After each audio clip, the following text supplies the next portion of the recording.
While we're waiting for Nicole to hop on, I can just quickly do an intro. Today we're rounding out our guest speaker series. Andrew and Nicole graciously agreed to go over their contract to close processes. Nicole, in particular, is a transaction coordinator, so she knows this like the back of her hand. And this is a topic too that's near and dear to my heart because I was a transaction coordinator for a very long time. And I just think that agents can really shine during this process. And also, I think a lot of people forget once they get through an accepted offer, once they get an accepted offer, like they kind of sigh with a moment of relief, but then like a lot of hard work comes in this accepted offer to closing period. We just cannot forget about these details. And yeah, you can really show off your organizational skills in this part and really um, be an advocate for your buyer and seller here. So I'm going to go ahead and stop my share and then have Andrew, I'm going to have you share your screen. Okay, I can do that. Nicole made up an awesome graphic that I didn't even know that we had. Um, let me see. Hi, Nicole. There she is. Hi. Hi, Nicole. Hello. Joan, too. Awesome. Um, so I think that, oh, there we go, desktop one.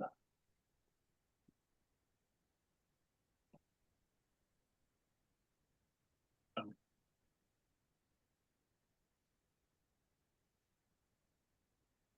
Those two screens are throwing you off, huh? there, I have to, it won't let me share my screen until I quit and reopen Zoom. So I Oh, don't know if you want me to do that go or for just it. kind of go through the information. No, I think that whatever you're going to show is going to be valuable. So, Okay, I will hop out and hop back in. yeah, I can fill time too. So, well, while we're waiting, we'll just go ahead and highlight what we're going to have on deck for July trainings. So Joan and I are going to be doing pretty much all things inspection related. And we're going to start off with the home or the listing contract, which seems counterintuitive, but we're going to start off with the listing contract and then talk about the role of the real estate condition report in the transaction. And that starts with a listing contract with our sellers. And then we'll move through to the inspection contingency after we go over the real estate condition report. And then we're going to finish the month off with negotiating the inspection and kind of going through the nuts and bolts of how to negotiate the inspection and best practices. So, okay, we're back in action. All right, so you should see all of the steps that we have here. Yes, You can we see that stuff. Okay, Yep. cool. So when we had made this, we would go through how we cultivate, how we set appointments, and what happens when we go active. But we're going to kind of skip ahead to step four, talking about under contract. And what Nicole does during that process, she can go through the list here and explain exactly what she does.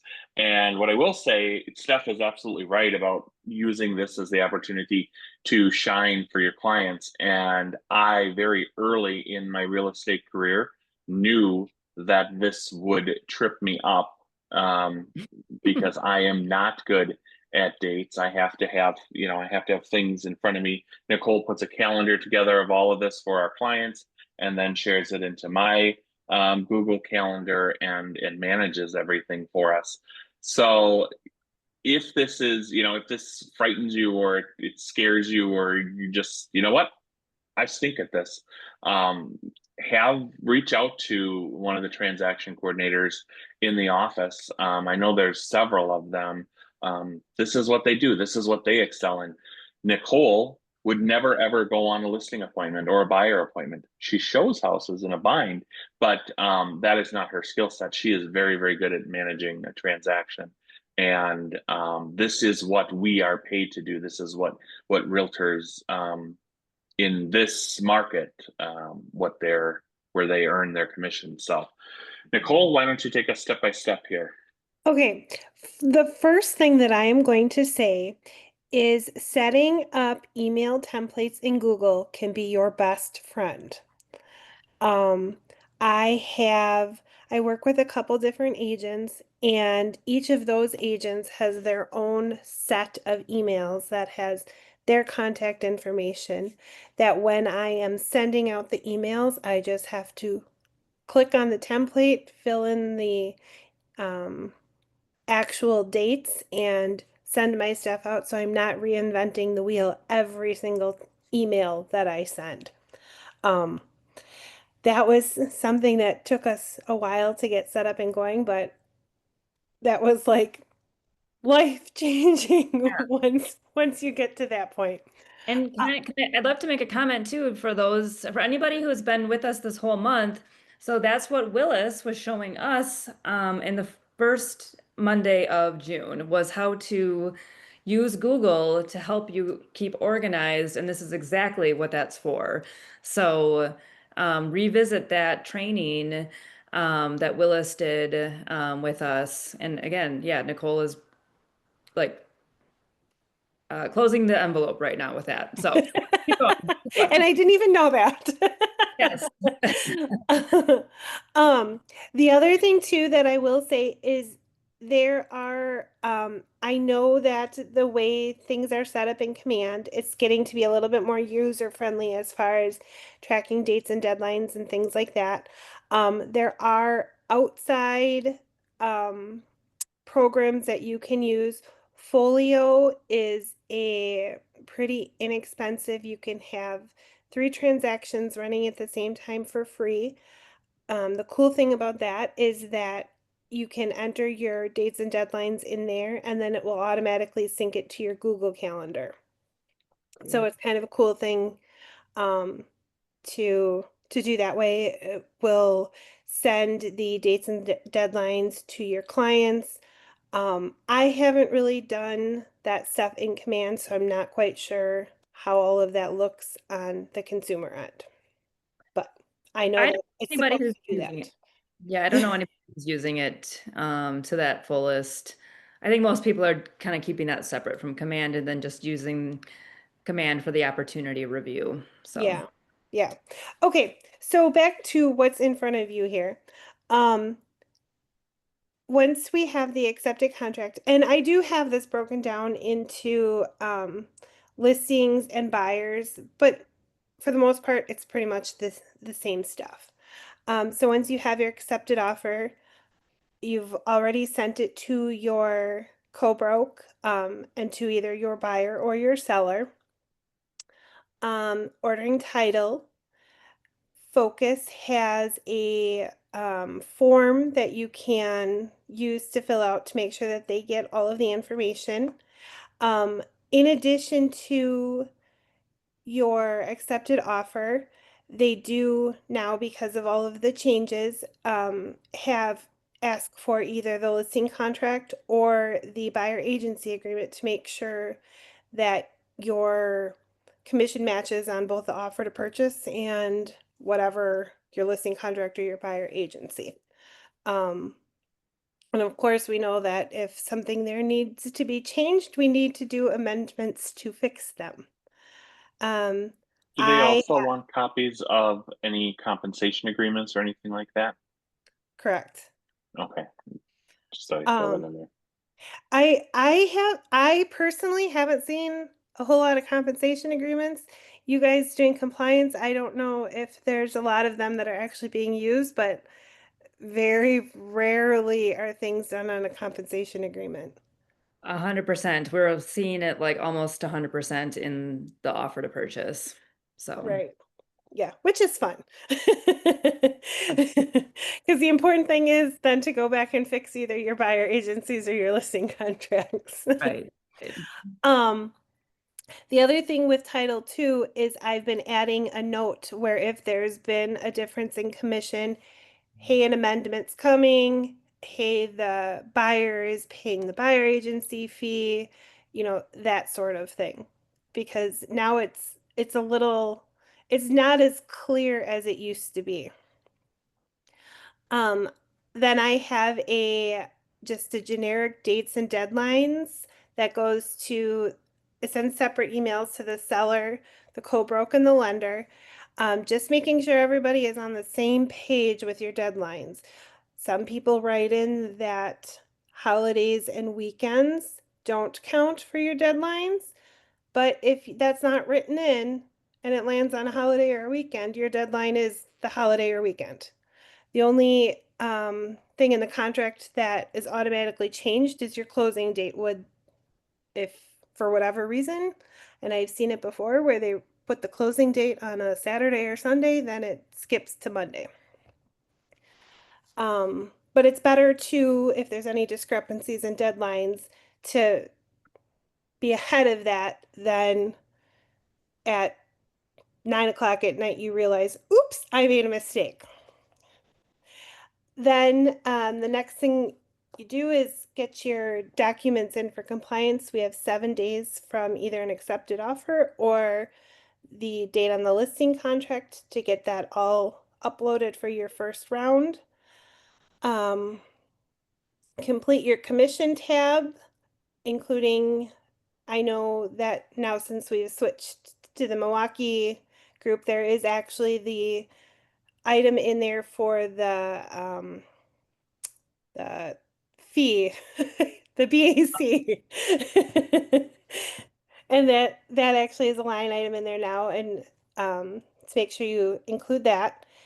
Make sure you go in and update your listing in MLS, whether it is a cash offer and you flip it to pending or just under contract.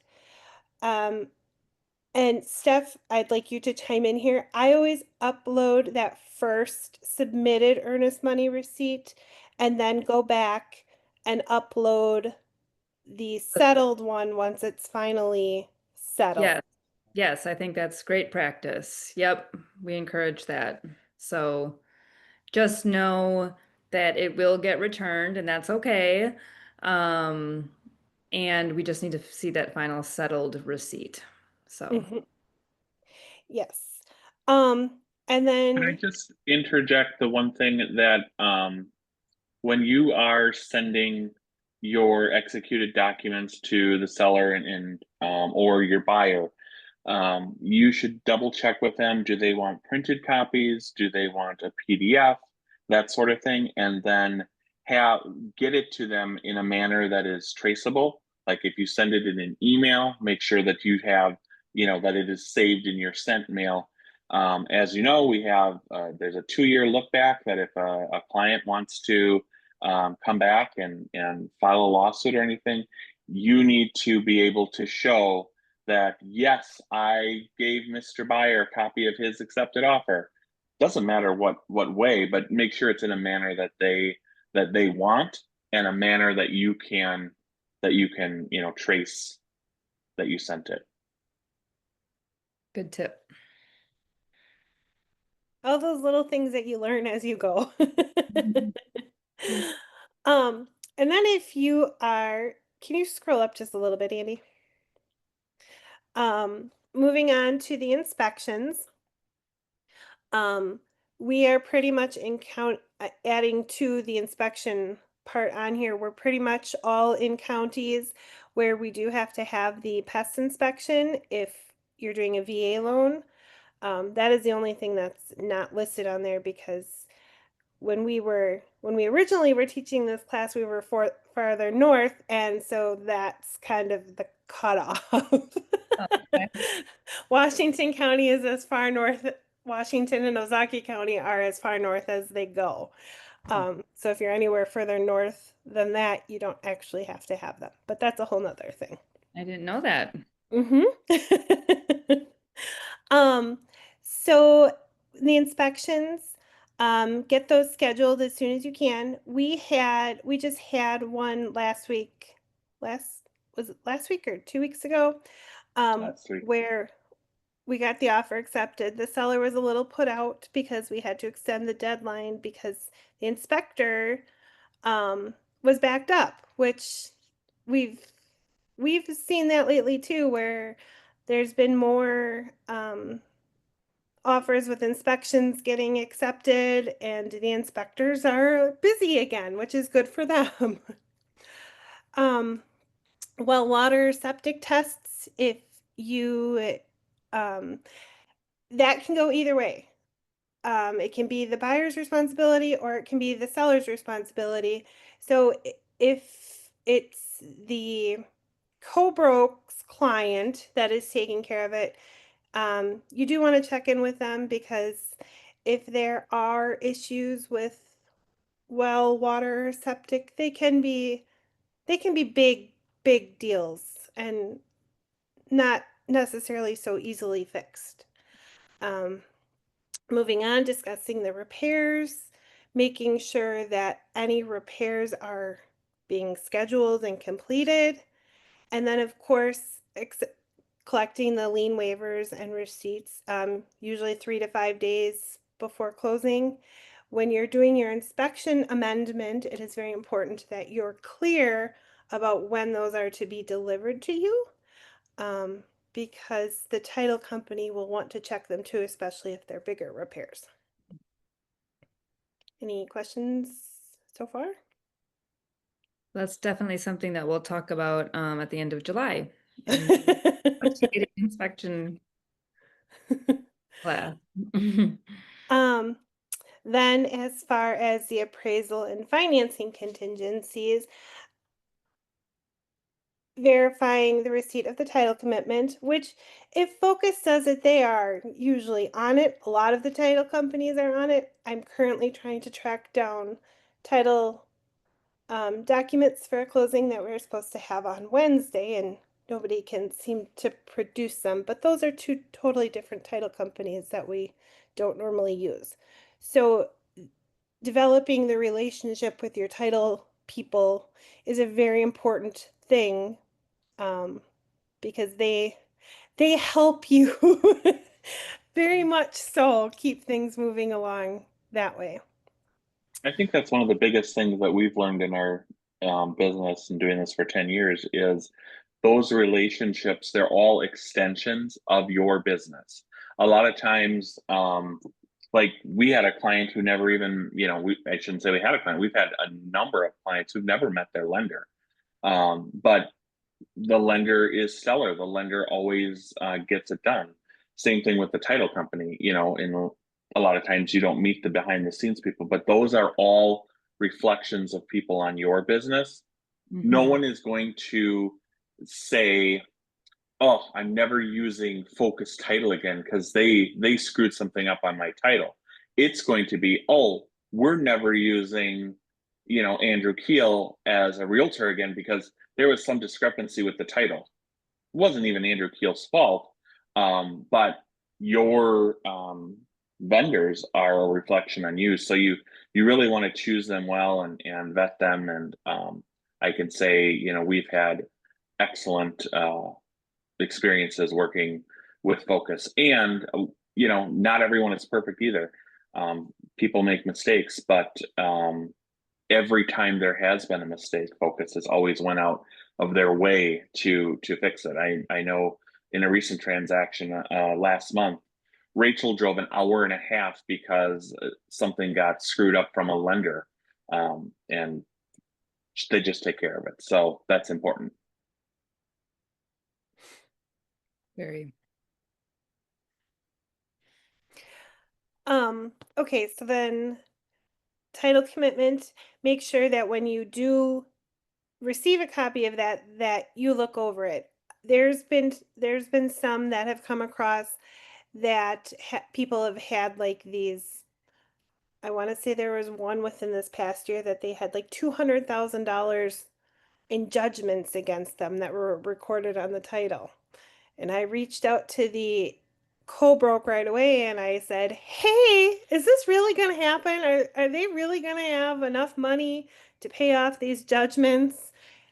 so they can sell their house, because that could blow apart the whole deal at the end if they don't have enough funding, whether it be proceeds or pulling it out of their savings or whatever to make that happen.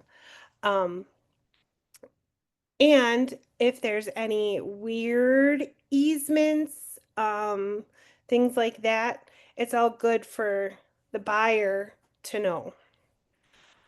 Um, appraisal, just confirm that that has been scheduled. We have seen that they're not getting scheduled as quickly as they were. We just had a closing in Fond du Lac last week that it took them, I think, 4 appraisers to finally find somebody who would actually go out and appraise the property. So especially if it's a unique or different, not just a regular home, make sure that you're on the lender to get that scheduled as quickly as possible. Share your results and cross your fingers that everything's good. Otherwise, you're going to have to negotiate in whatever way unless you have a gap. Loan commitment. This has been a big, a big thing, and I'm sure Joan and Andy and Steph can all agree with that. A lot of co-brokes, because of course, with Keller Williams agents, we all do it the right way. But a lot of co-brokes do not do it the right way. I can't even tell you the number of times that a co-broke will send it, and I'll say, "Do you have permission to share?" And they'll say, "Yes," but there is nothing from their buyers indicating that they have permission to share, which is a big disservice to their buyers. Steph, do you want to chime in anything on that? I was just gonna say, I mean, there's 2 ways per the offer that a buyer is giving authorization to share. And one way is to attach that or send along that permission to deliver notice. Um, but it is also acceptable to have it signed by the buyer, the actual loan commitment letter itself, and to deliver that to the listing agent. That also constitutes as proper delivery. So, And I am not afraid to reply back to the agent and say this isn't done properly. yes, no, no, no, you definitely will. Um, You have to make sure that your co-broker who you're working with understands this. The problem is some agents who have been practicing for a long time haven't realized that a signature on the loan commitment is sufficient now. Yeah. mhm. The time when that wasn't sufficient. Sending a notice to the contract just signed by the buyer saying they give permission to deliver is another way of doing it. But I find that most of my questions based on delivery of that loan commitment permission, it comes from older or more seasoned, should I say, agents that haven't realized that there's been a little change in that. Yeah, yeah. Hi, this is Oma. I have a question. Yes, So the loan commitment, should it be shared or not? yeah. Mhm. Once you have permission to share from the buyer, it should be shared with the listing agent. So you have to get a special permission letter from the buyer saying that I agree to share this information with the seller's agent. Correct. There's Okay. a lot of the lenders will have verbiage at the end of the loan commitment at the bottom that says something along the lines of I give permission for my agent to share, something along those lines, and then there's a spot for their signatures on it. As long as the loan commitment that you receive from the lender is signed, that is enough. You don't need a separate document then. If there is no signature on the loan commitment, then you do need a notice or permission with permission to share. I Yeah, can drop in the clause language into the notes here, and I think Steph, there's in the clause library of zip forms. I would assume that we have that for putting into a notice. Yep, we do. It is part of our clause library. and the reason this is so important, I mean, we have to get permission from the buyer to share his loan commitment, is because on many loan commitments, when they do come and they're approved by the bank, they still have conditions, like sell your house or certain conditions that are still very difficult to, for the buyer to perform. And at that point, you may get that loan commitment, but you don't want to share it. You don't want the lender to share it with the seller. You want to keep that until you do sell your house or satisfy some of those conditions. So that's the reason it's very important to get the buyer's agreement to share that loan commitment. So special conditions aren't sent along. Because if Mhm. they're sent along, that obligation is only on the buyer. He still has to go to closing and deliver the money, whether he has it or not. Yep. So when in the process will this be shared? Like after the offer is accepted and the loan is confirmed? Mhm. Yes, that would be, it would have to be shared by the date that is your loan commitment deadline. So that is Okay. in that financing section. Yeah, so in the offer itself, there is a section saying like within 1 month or 2 weeks or 3 weeks, something Yeah, they'll get the commitment. Okay. yeah, I think it's days. Yeah, date. So Okay. however many days. Um, we have kind of a set number that we stick to for if it's like a 30-day close or if it's a 45-day close or a 60-day close. But generally, it's usually like 25 to 35 days, depending on how far out your closing date is. And that's just the way we do it. Some people have their loan commitment deadline and their appraisal deadline the same days. Some people have them like 3 days before closing. We pretty much just stick to like anywhere from 25 to 35 days. Very transaction dependent. And, if you're in a competitive offer situation, you might be trying to find a lender who can close or like deliver loan commitment within 20 days.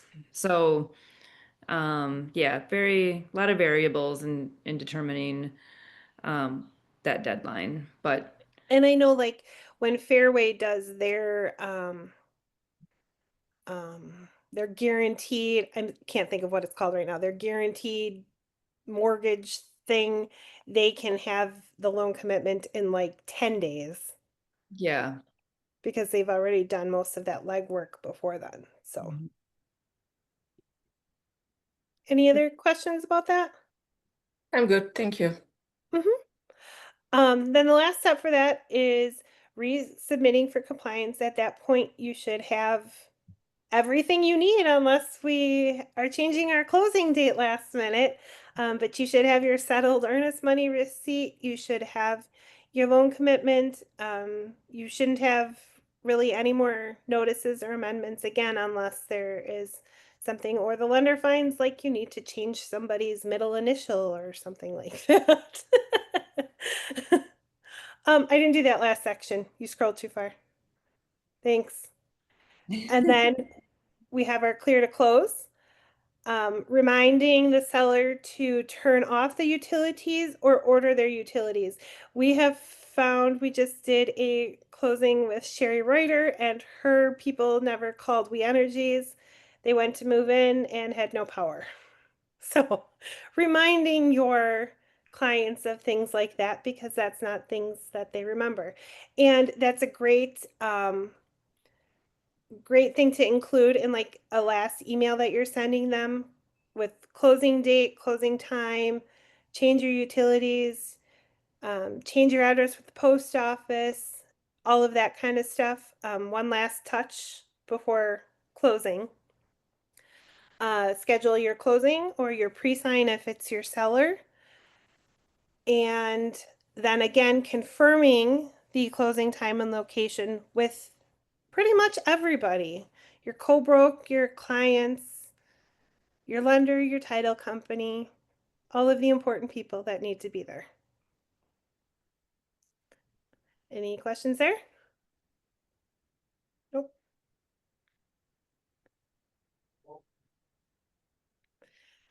Okay, now this is what we do once our transactions are closed. We send a Google review request to our clients. We go into Command and we add and update their tags, whether they're a buyer, seller, what year. Is there any others, Andy, that I can't think of? No, I mean, we do put them, we have all of our VIP group, or whatever you would call our past clients and people who send us referrals, we call them our top dogs. So they get put into a special Facebook group. Once Nicole has it set up that once we flip that tag into Command, it automatically starts a smart plan that asks for the Google review, and it prompts me to reach in with them at different intervals after the closing. Our business is built on 10 years of, past clients, repeat business, things like that. We spend a lot of money in pop by gifts and things. So we have utilized Command to, help us in that. Awesome. I think the only thing that I will remind you, and Nicole didn't have this in here just because normally this isn't a thing. I've only encountered this after being the compliance broker at Prestige. You do have to collect your commission check. Oh, yes. Sorry. we did have an agent. I never had this in my list of things to tell people, but you do have to get a check at your closing, and then you need to take it to whatever is your preference. I mean, I always take it right to Whitefish Bay, or again, if you're using Focus, they can print your check right at Whitefish Bay, and it shortens the process time. But you do have to pick that up. They also need a copy of the closing statement. That is something that you're going to get a few days before a closing. Good idea to go through and look at that and make sure that the number on your closing statement matches what your commission in Command looks like, or it's on whatever number you think you should be getting, because it's a little tricky to try and fix a commission once something is closed. So just double check on that. And then once all of your compliance has been approved and completed, then the Market Center will, of course, pay you out. I think, Nicole, you've got in your systems, you've got a trigger that like 3 or 4 days before closing, you go through and just make sure that the file has been approved and that everything is good to move forward. So yeah, and I guess I would also mention, we do closing gifts, but there is a rule with the Internal Revenue Service. You can only spend up to $25. So what we do is we always try to give a printed advertising piece to the client in the form of a gift, so that we can go above that $25 threshold, because obviously $25 really doesn't mean much in today's economic climate. So other than that, I think that that's it. One thing I will mention, though, if you take a listing and you don't get to the close process and it expires, or you have to withdraw the listing for whatever reason, make sure you issue that protected buyer list. It's very important. I learned in my first transaction, I actually had a buyer who looked at the property, and they went on an extended vacation. The property expired. It got relisted with another firm. And all of a sudden, I think it was like 3 days after it hit the market, that buyer came back to me and said, "Hey, no, I want to buy this." They wrote me an offer, and I got paid my commission. And then that poor Remax agent spent money on photos and marketing, and he kind of got pushed to the side. So that protected buyer list is very important. Whether you're doing that for a listing, I actually had to prepare one on the buy side this week. So if you need help with that, Steph, there is a template. I think Kimmy got me a template that I use that has all the required language in there. Yes, for the protected, we definitely have a template for protected buyers. But we don't necessarily have one for protected properties. But it would be similar language, and that just rarely comes up. I think you are the second time I've heard of somebody doing that. So that's great. This was a very unique situation. Yeah. So Yeah. yeah, But I think that's what I did is I just changed the language in there to match what would have been in the buyer agency. So yeah, cool. I just want to comment too that we were going over a new listing checklist last week, and we had made the comment that we have our basic checklists, and as you progress and as you are building your business, you might be expanding on these basic checklists. And this is a prime example of what Andrew and Nicole have done with like this post-close processy, and making sure that they added that to, again, the basic contract to close checklist. And depending on, what or how they want to operate their business in terms of marketing and again, the reviews, and they're just extra steps to make sure that you're reminded of what you want to make sure that you're doing in your system as you're building your systems. So I would also love to show what and where we have those basic checklists. I showed this last week, but I'm going to show it again. And I will say that's one of the things is I mean, we've been doing this for 10, I think we're going on 11 years this year. It has changed a lot since we started. Yeah. And one of the things that we did is found this person A's checklist and person B's checklist and person C's checklist, and went through and figured out what worked for us and our flow and the way we wanted our business to Yeah. operate, and pulled bits and pieces from all of Many. those things. Many different sources, yeah. So Mm-hmm. I just want everyone to hear that, like everyone has their, it's like the shell of it is pretty much similar, right? But depending again on your style, what you want to make sure you're touching on, it will be a different form, um, because you're a different agent from somebody else. So, and that's good. Um, okay, so this is again from KW Realty, MKE.com, which you guys all should have bookmarked. And here's our training calendar.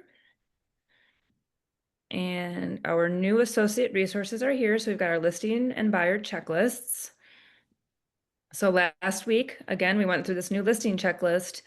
And then Nicole essentially just went over this listing checklist for an accepted offer on the list side. And then here's the buyer checklist for when you have a buyer. So they touched on all of these points. And we definitely encourage you guys to be using these lists and then again expanding from there. So Steph, I'm going to also drop in that shared drive that I have with all of our, PDFs and our stuff that we use for contract to close and our systems. I'll drop that into the chat as well. yeah, you guys grab that before we hang up then. Perfect. Any other questions, comments? And the one thing that I will add is you can have the best checklists in the whole world, and you still have that one weird, random thing that totally throws you for a loop. It happens. 100%. Something always goes awry. And Yes. as long as you go into a transaction expecting that, then it's, you know, not as detrimental because you know it's there, it's going to come. So And the nice thing too is, no, this is simple and so helpful when you have a listing or when you're new and this is your first listing, it's great.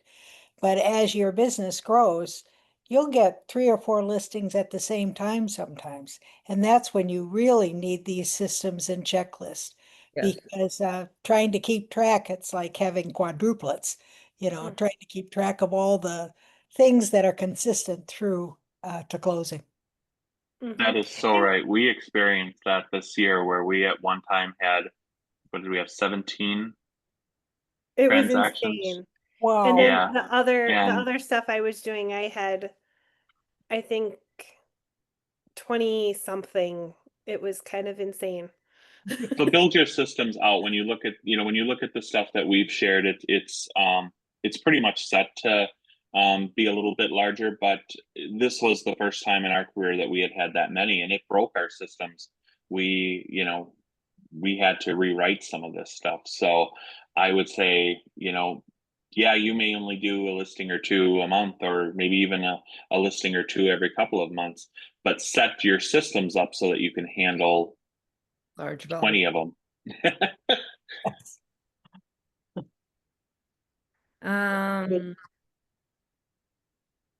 Okay, I think there's one more thing I want to show again, just to round this all out. How you can use your Google Calendar. So this is kind of grayed out because it's from last week, but you guys can kind of see. So all of the deadlines that I had for this one of my most recent transactions, I have put on the Google Calendar, which is tied to our email. So we just really encourage you guys to be using all of these products together to keep yourself organized. So like the Lincoln inspection contingency was due. The appraisal was due last week, Saturday. Um, Inspection on another one, Dousman, was due last week, Saturday. So this is how you have to keep yourself organized because you will forget. Mhm. And the nice thing about that is, like, when we do the deadlines like that, we have it set where it will send us, the notification 3 days before the deadline, and then it'll send it like the day before the deadline, and then it Nice. will send the day of the deadline. That's sophisticated. I don't have that set up.